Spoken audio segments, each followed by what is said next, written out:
உலக புகழ்பெற்ற பாலமேடு ஜல்லிக்கட்டு போட்டி நடைபெற்று வருகிறது. சீறி வரும் காளைகளை அடக்க மாடுபிடி வீரர்கள் களமிறங்கியுள்ளனர். பாலமேடு ஜல்லிக்கட்டு போட்டியானது மஞ்சமலை ஆற்றில் அமைந்துள்ள வாடிவாசலில் நடைபெற்று வருகிறது.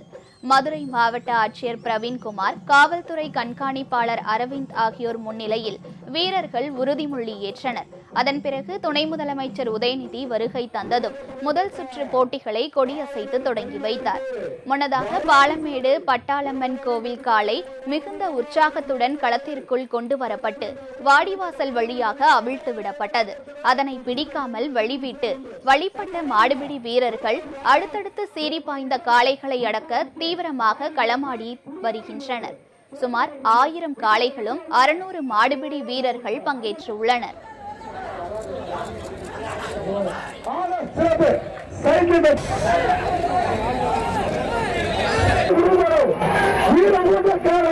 வீரம் கொண்ட வீரம்